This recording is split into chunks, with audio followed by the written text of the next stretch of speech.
faz tudo, né? Barba e cabelo, né? Faz tudo.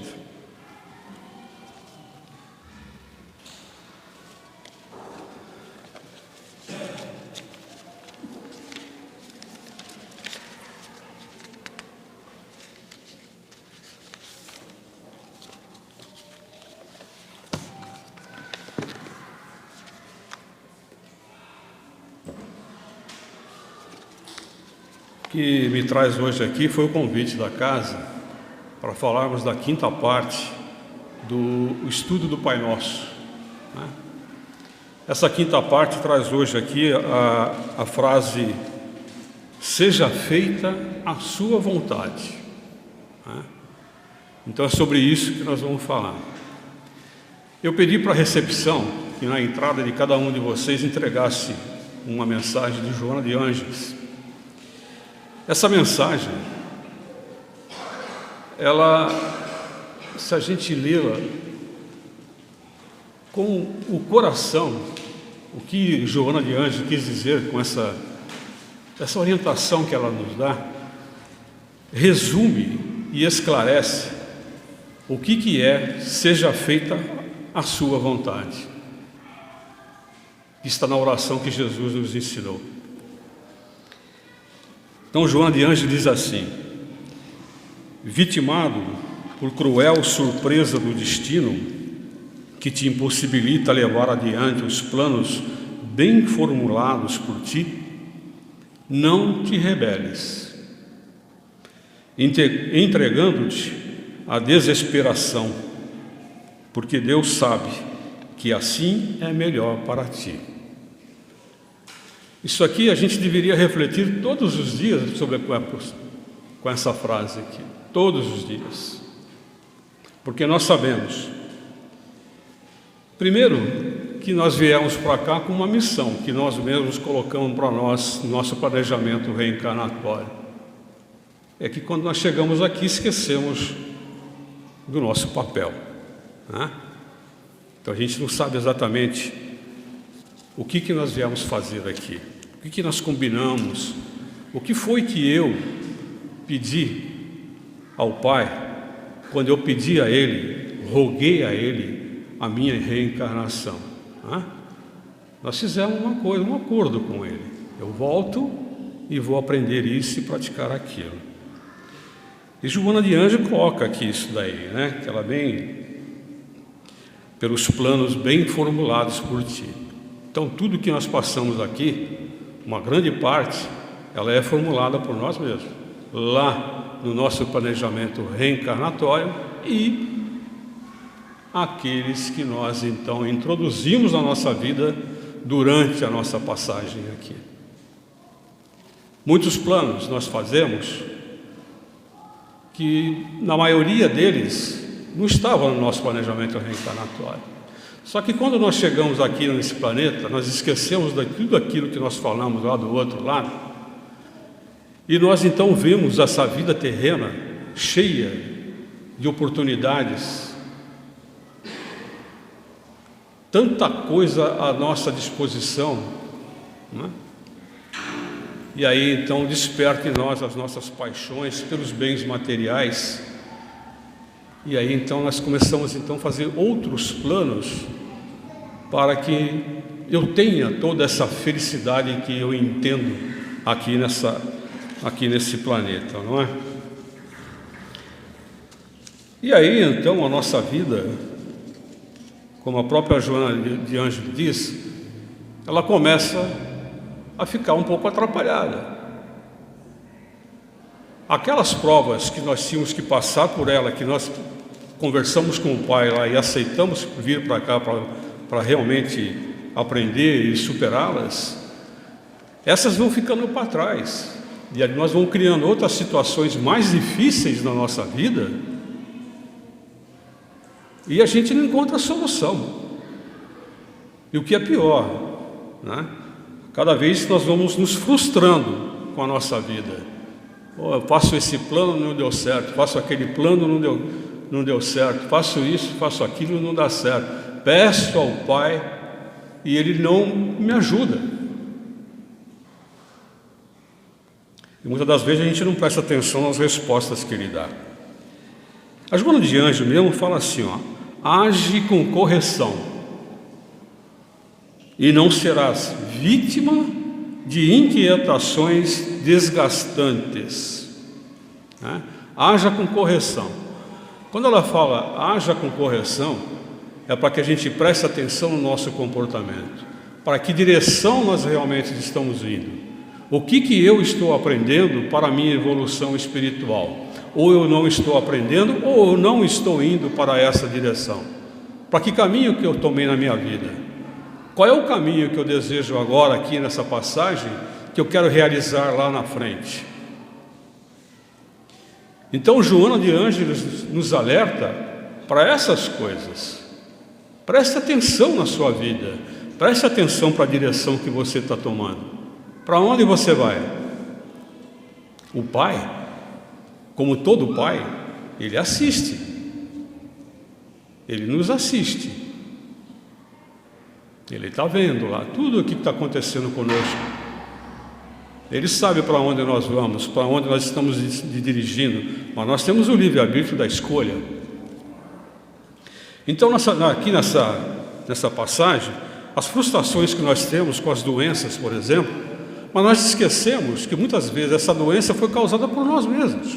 Não está no nosso planejamento reencarnatório aquela doença. Então são os excessos que eu tenho que me levam a ter doença. Então quando eu tinha saúde, não cuidei dela. Quando chega a doença, eu quero cuidar da saúde. Não é? As perdas que nós temos nessa passagem aqui, né? As perdas materiais, que muitas das vezes o pai deixa a gente fazer alguma coisa e lá na frente nós perdemos tudo. Ele deixa acontecer isso. As perdas afetivas, que nós ainda não temos uma compreensão, um entendimento dessa passagem para outro plano. Nós nos frustramos com a vida, nos frustramos com o destino, nos frustramos com uma série de coisas, quando parte aquele bem querido que nós temos, aquele bem afetivo, parte antes da gente, e entra o desespero, que não deveria ser assim, pelo contrário. Mas nós ainda não aprendemos a lidar com esses momentos difíceis da nossa vida. Nós nos frustramos com o emprego, passamos estudando, almejando um emprego, isso e aquilo, para que eu possa realmente ter uma vida feliz, ter uma vida melhor, né? E chega lá na frente e nós nos frustramos. Pô, não era isso que eu queria. O meu desejo era ser professor de educação física. E eu acabei, por força do meu trabalho, sendo um administrador de empresa. Tem nada a ver uma coisa com a outra, né?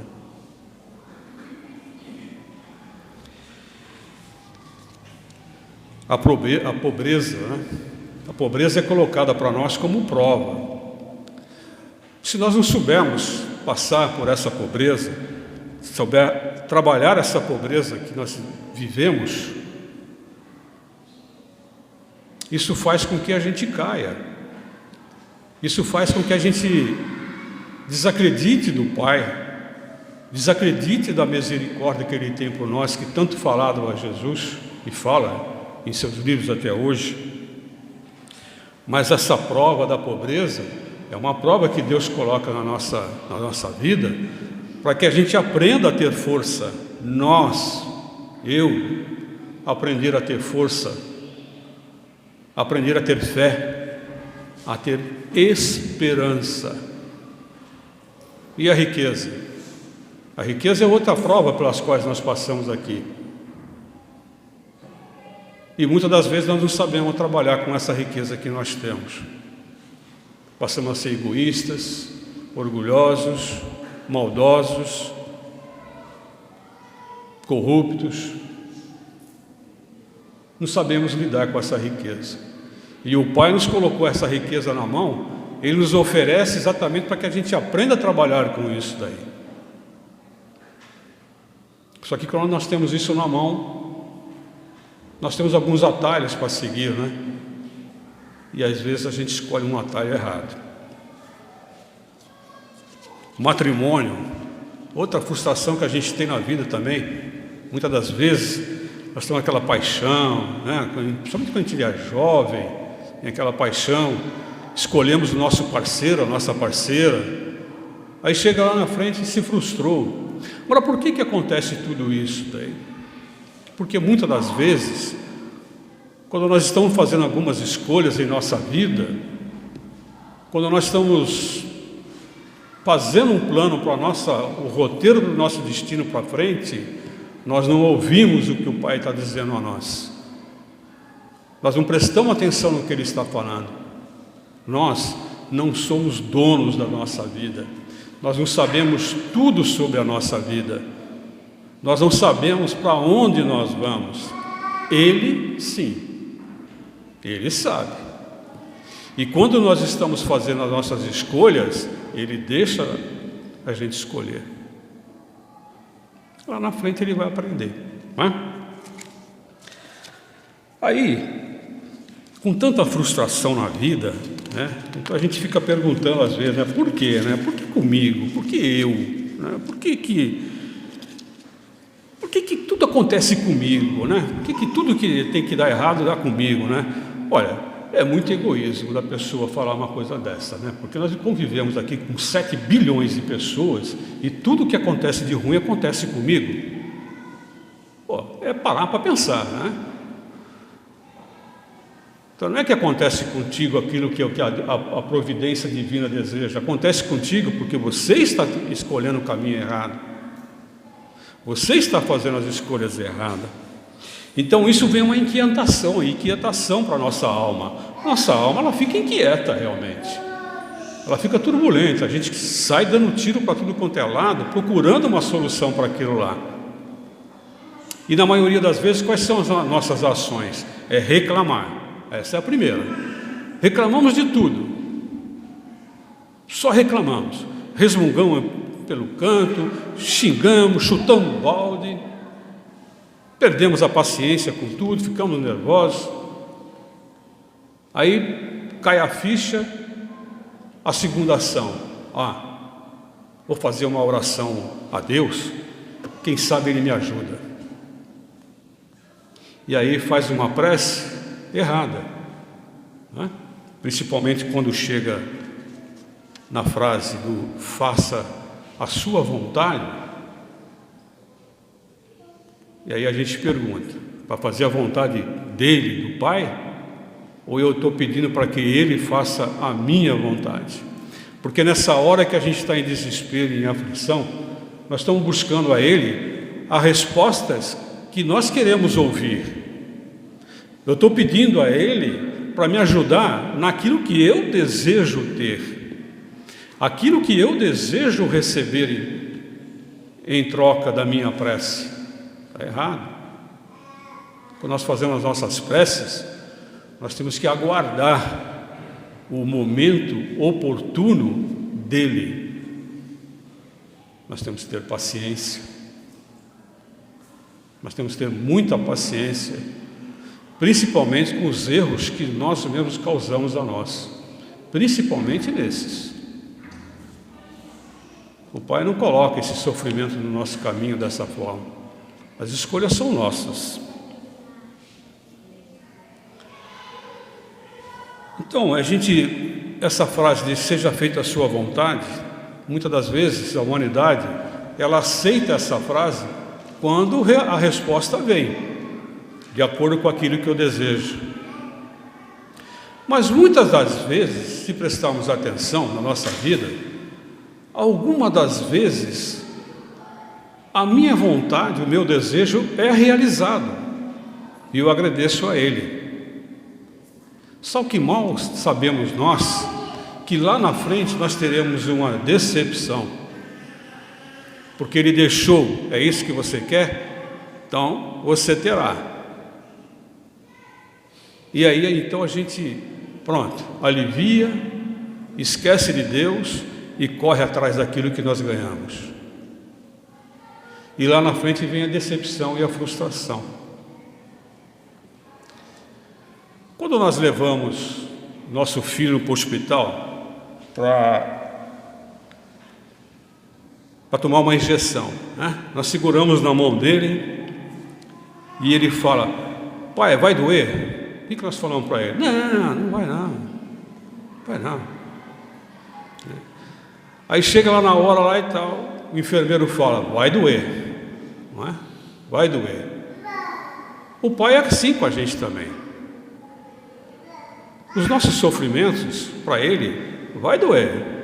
Você vai sentir, mas você tem que sentir. Por quê? Da mesma forma que você fala lá, o médico responde para o seu filho, ou você mesmo responde: olha, vai doer, mas é necessário. Vai doer essa injeção, porque você vai ser curado. Vai doer, porque é necessário você tomar essa vacina. Vai doer, porque você vai recuperar a sua saúde. E é isso que o pai nos fala também. Então, da mesma forma que a gente sabe que a criança vai sofrer, o pai sabe que nós também vamos sofrer com as nossas provas e expiações aqui na terra. Vai doer, mas você será curado.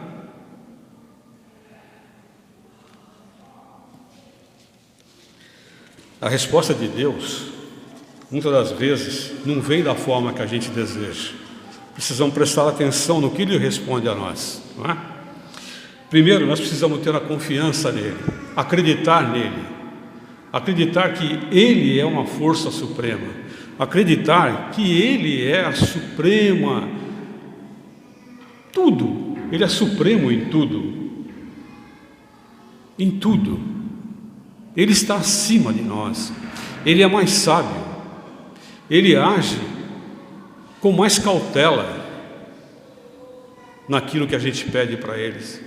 Ele analisa melhor aquilo que nós estamos pedindo a Ele. Então nós temos que ter confiança quando nós fizemos o pedido lá. Quando nós falamos, seja feita a tua vontade, aguarde o que Ele vai nos dar de resposta. Porque Ele sabe para onde nós estamos indo. Nós estamos apenas nos direcionando. Ele sabe para onde nós vamos.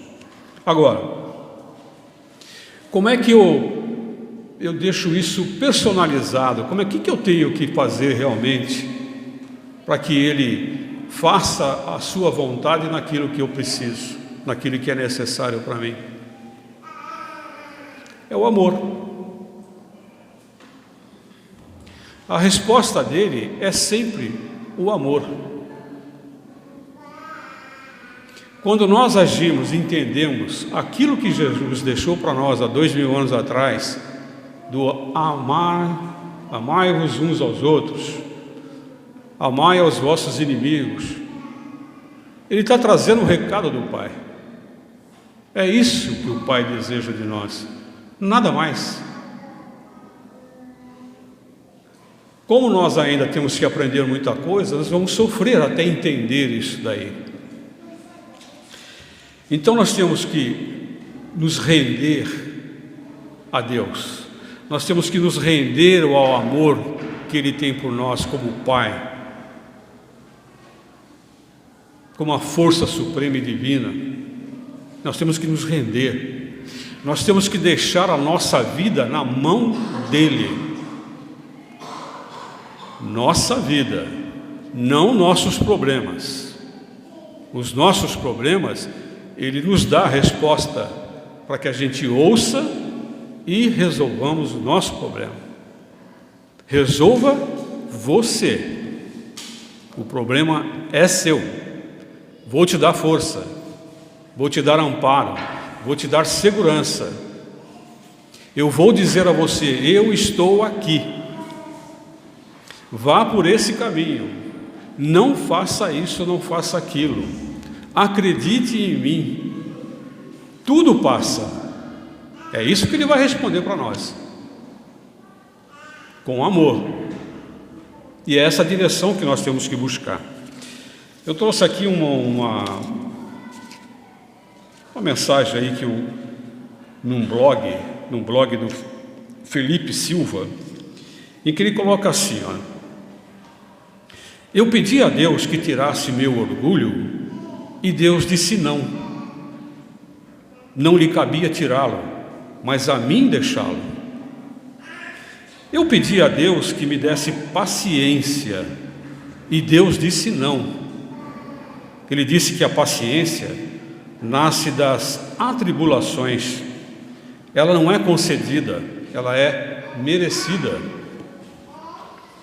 Eu pedi a Deus que me concedesse felicidade e Deus disse não.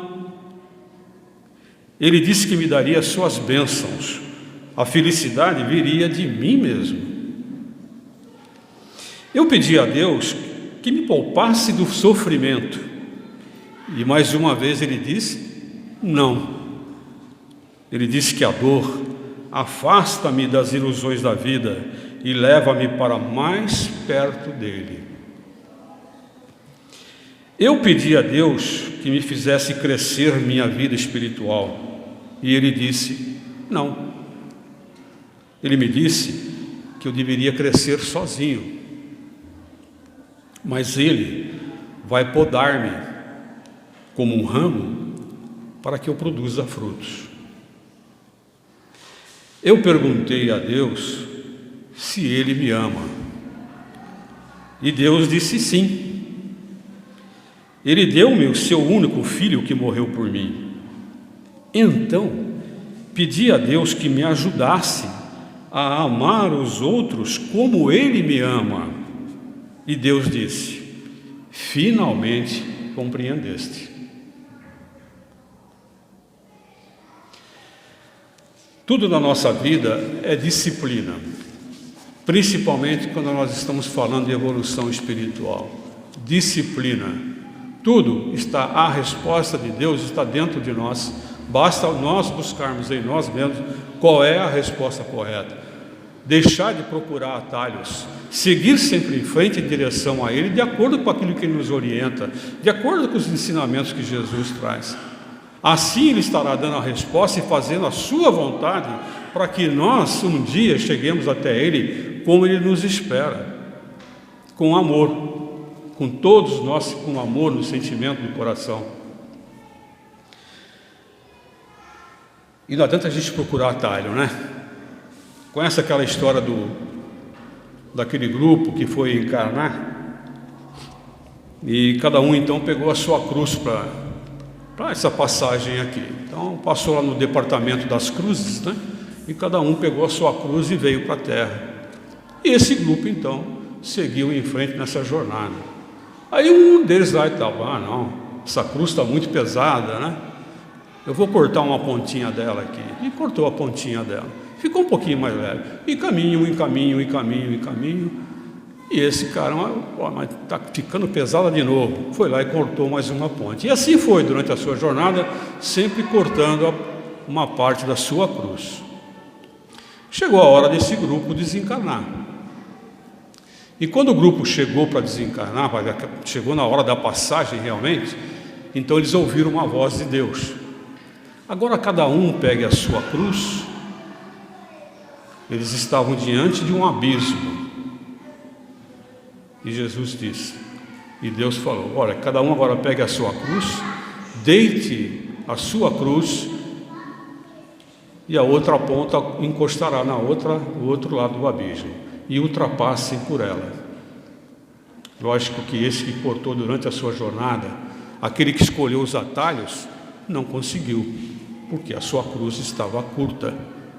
Esses são os atalhos que nós escolhemos na nossa vida por não ouvir a vontade do Pai, por não entender qual é a resposta do Pai. Então, seja feita a tua vontade, está dentro de nós e nós precisamos aprender a ouvir. Não escolhamos atalhos, não vamos podando a nossa cruz, porque lá na frente nós mesmos, pela nossa imprudência, vamos sentir o peso de não ter cumprido a nossa jornada como deveríamos ter cumprido. Então, a ajuda de Deus, nessa frase que Jesus nos ensinou nessa oração, que seja feita a tua vontade, ela é verdadeira. Ela é a maior expressão de amor que o Pai pode ter conosco. E é isso que nós temos que ter o entendimento, que é esse amor que eu tenho que ter com todos, que é isso que Ele deseja.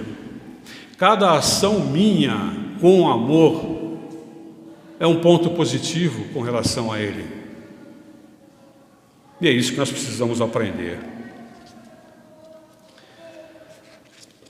Então, era isso que eu tinha para trazer hoje, para falar sobre faça a sua vontade, tá bem? E eu vou fazer aqui uma oração de encerramento e agradecimento por essa noite. Então, aqueles que desejarem podem encerrar seus olhos.